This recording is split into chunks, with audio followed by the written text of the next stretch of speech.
Hello everyone, welcome to another session of the Industry Series Dialogue. I am Pragya Mishra and I am the Head of Customer Success and Operations at Courseplay. Courseplay is a 360-degree employee growth platform. We cover a topic of great interest today, which is beyond skill building, designing employee-centric learning programs to enhance well-being and drive positive sentiments. And to discuss this further, we have Anjalie Chaudhary with us today. Anjalie comes with over 20 years of rich experience in leadership development, employee experience, culture, and people HR analytics. She is currently the Head of Organizational Effectiveness at Tech Mahindra. It's so great to have you here, Anjalie. The honor and the privilege is mine. I'm really excited to be joining you in this conversation today, Pragya, along with Courseplay. Same here, looking for some great conversation today. So, Anjalie, in your experience, what does well-being mean for large organizations like Tech Mahindra, and how does it align with the overall vision and values? Okay. So before we step into how does it mean at the organizational level, let me start by saying what does it mean for an individual, in my perspective. So in my perspective, well-being has to be holistic in nature. Well-being is not only about your physical, it includes your mental, psychological, emotional, spiritual, financial, social. Because if your finances are not in place, in today's society, your being happy becomes a costly affair. If your spiritual quotient is not in place, then you're not a person who's able to live the life to the fullest. So keeping all this in mind, at least in TechM, what we try to do is we try to offer multiple interventions to our employees, which they can pick and choose depending on their need of well-being per se.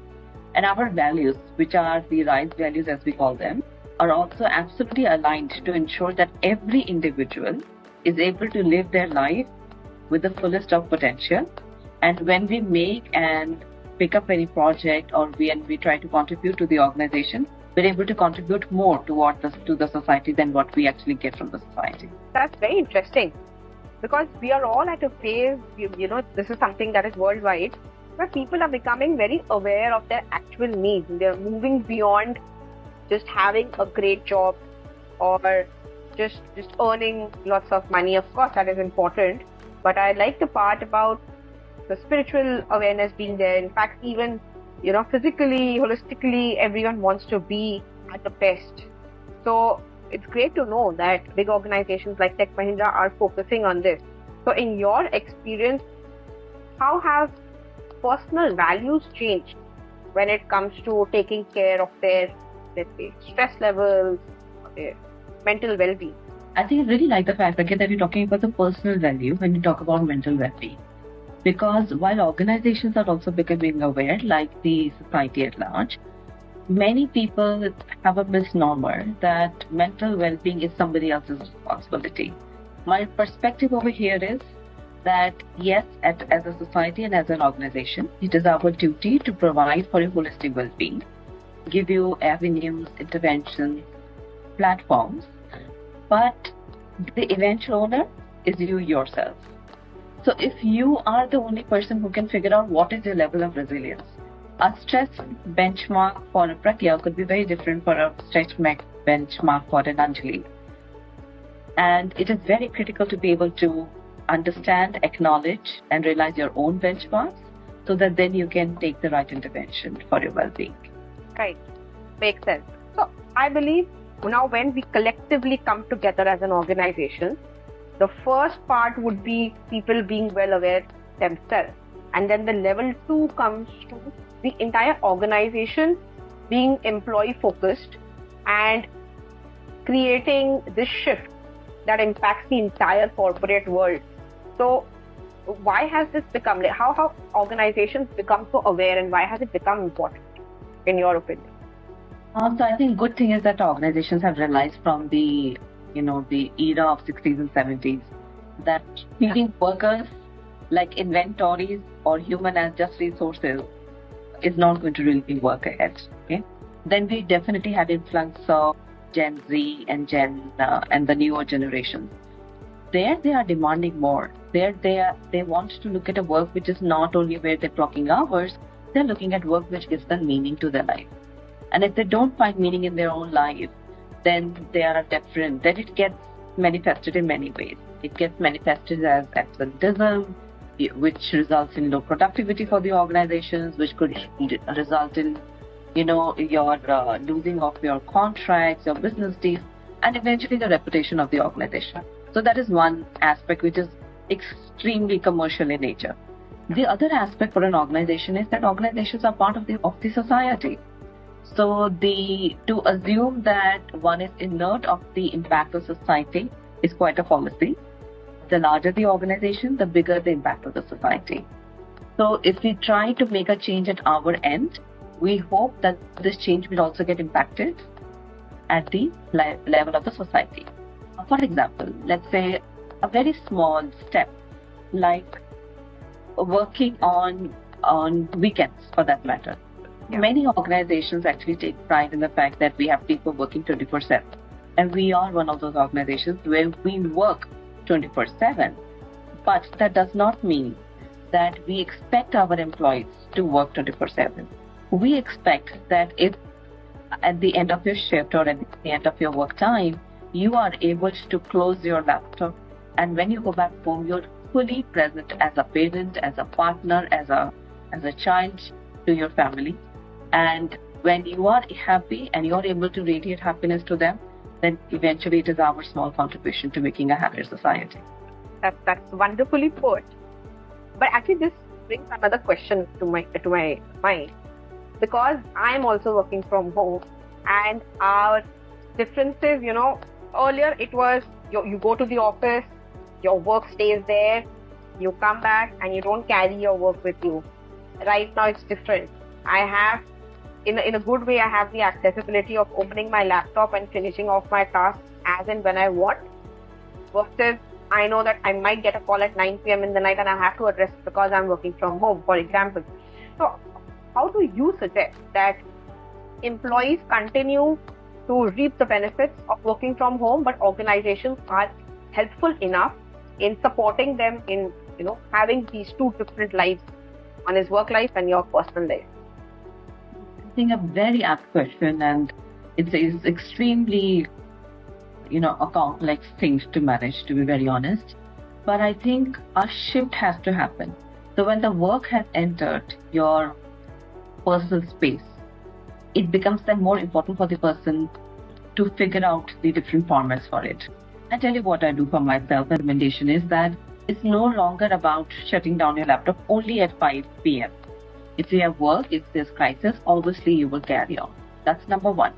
Number two, the work-life balance has to be now derived after work-life integration. So for example, you're working from home today and there is a requirement. Let's say there's a small child, there's a parent, there's an elderly, there's a partner who needs caring. Then you step away and you take an extended lunch hour and do the doctor's visit, which is otherwise not possible over a weekend, right?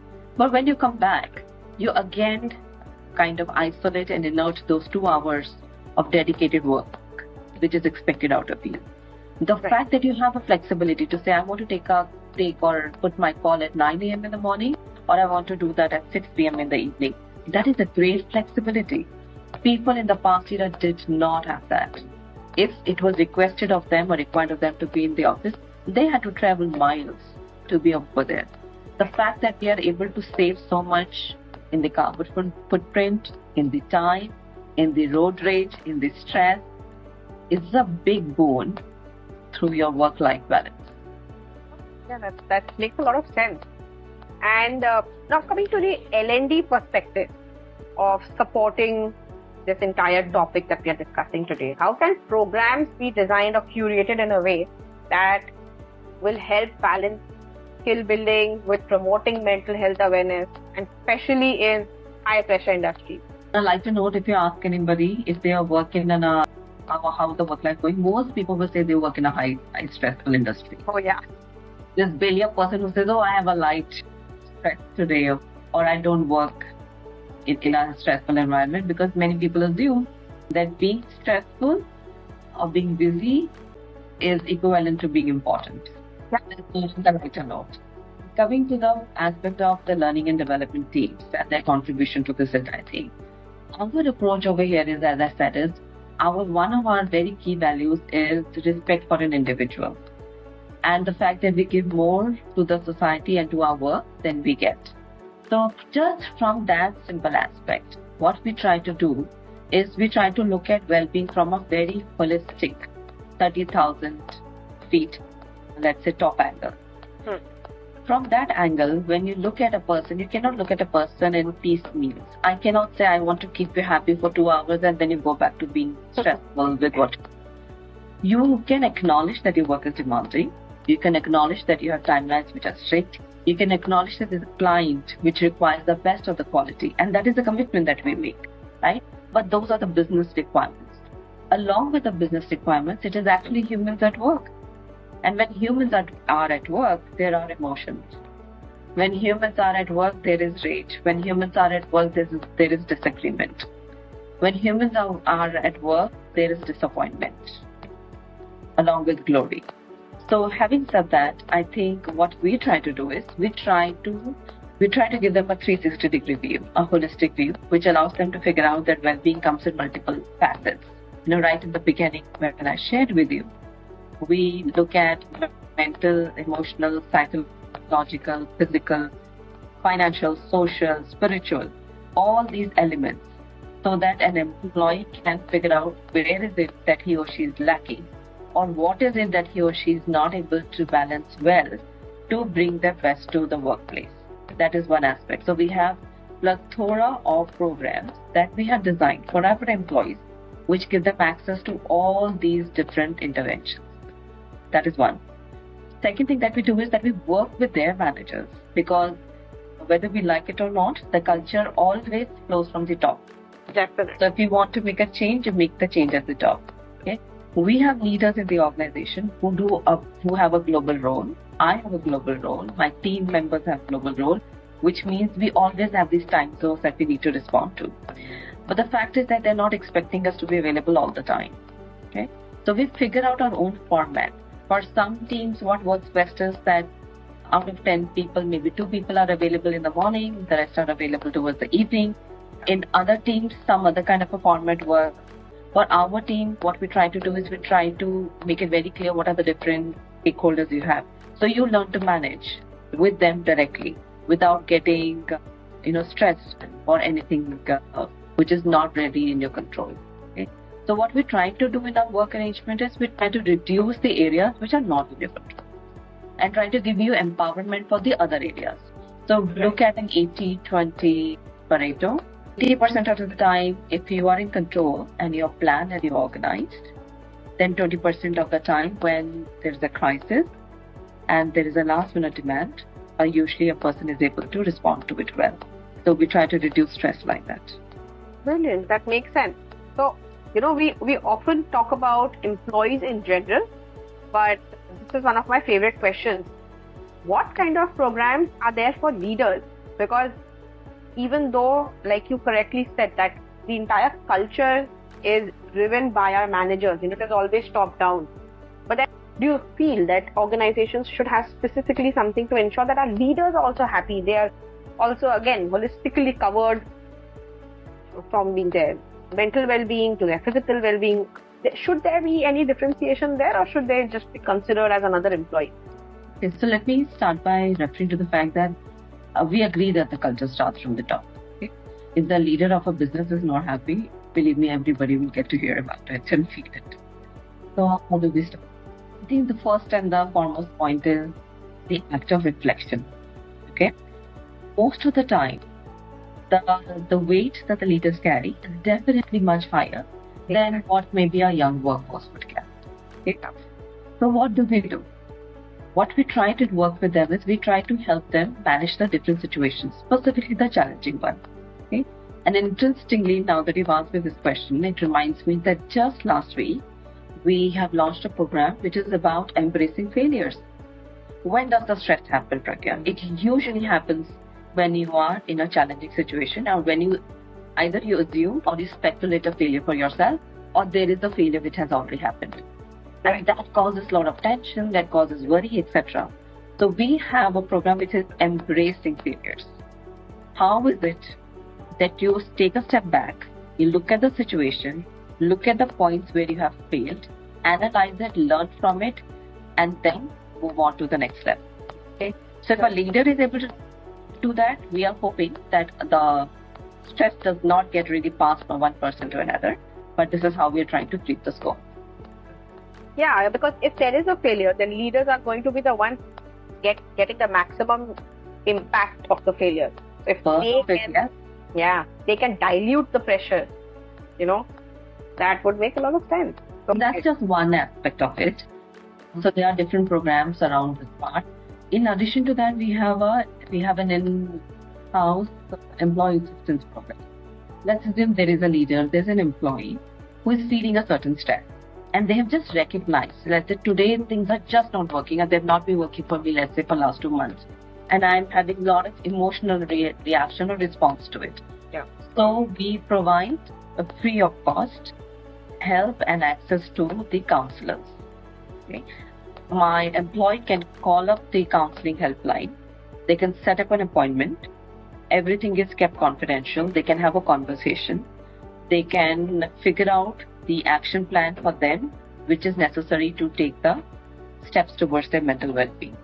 Like recently, we had a case that I'm aware of, where this employee had lost a parent and was finding it very difficult even after a year to overcome the grief. And the grief had become so big that was impacting a person's productivity and interaction with the others in the team. So we requested the person to utilize this facility, and they did. And from that, we got recommendation that the person needs time off. So we gave that person time off. Like, come what may, your health is your priority. If you're not your best, you will not be able to deliver best. And it is important for us that our customers get the best. So that's how we help our employees prioritize. So they took some time off, and then they came back after a month or so, and then they were much better off dealing with the same rigmarole of life. Oh, that's superb. I mean, I think this shows high levels of empathy that, again, is driven throughout the organization to understand individual requirements, individual situations. Yeah, see, the greatest weapon against mental illness, Pragya, is compassion and clarity of thought. Okay? With these two things majorly in place, one is able to ride through most of the mental illness issues. Talking about examples, can you share an example of a successful L&D initiative that integrated mental health and emotional well-being into the learning framework, and what were the outcomes that you saw? Oh, so let me take an example. Okay. So we definitely have a global audience, and we have global. There are people who are from different cultures who work together, right? So if your culture is different from mine, and lack of understanding of that culture is bound to create some kind of a friction. So there is a case where we were working with a very big telecom leader, and we realized that there are multiple areas of friction, misunderstanding, leading to lack of clarity or incorrect decision making at a certain level. When we got together with the leader of that business, we agreed to the fact that they are well-meaning people, but they're not able to see each other's perspective and get to a common understanding. But the common objective definitely existed for them. They all wanted excellence in their business. So what we decided to do for them was, we tried to bring them together under a workshop intervention, which was about first understanding self and then figuring out how my self impacts the other. Okay? And we use multiple tools for it. We use MBTI for it, we use NLP for it, we use Hogan for it. And when we use these tools and we go back to see what has been the level of collaboration and alignment on the business goals and the team cohesiveness goals, we find that there's a stark difference of the teams which are aware versus the team which are not aware. At least a 60% difference. So that's how much through the right L&D tool and strategy, you can make a change in the way the teams come together and work if there is an area of challenge. Yeah, makes sense. That's again a superb example in helping understand how if an area is being discovered that is problematic, and this individual programs are being curated for the teams, will help again reduce friction and increase productivity. So again, Anjali, in your opinion, how can organizations overcome the stigma and resistance around mental health? I'm sure this is one thing you would be facing either from people or from teams. So how does well-being get implemented in employee-centric learning programs? I would say that for many people, specifically people who live in the urban cities, there is no stigma with the mental well-being. Okay? But yes, there is a population which definitely needs a lot of awareness.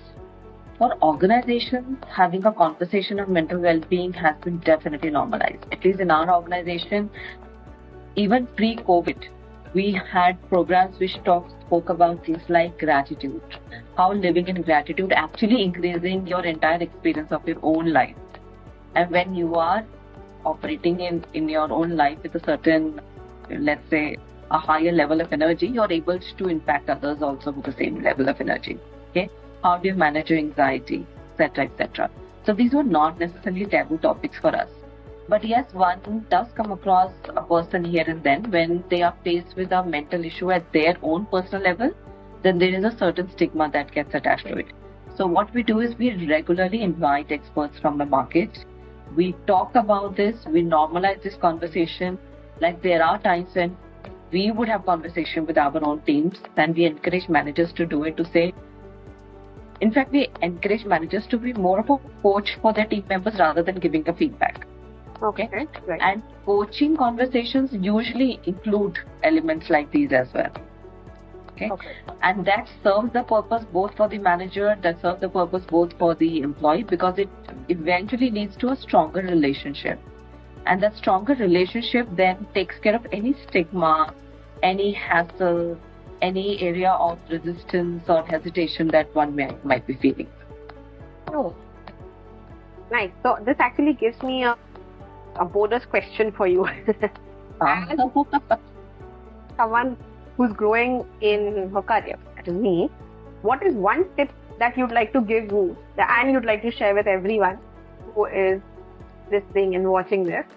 One tip that has helped you keep your team happy and you've made them feel understood in the workplace. Okay, so that's a very loaded question. I don't think if I can really answer all the facets of it. So I'll answer it in two ways.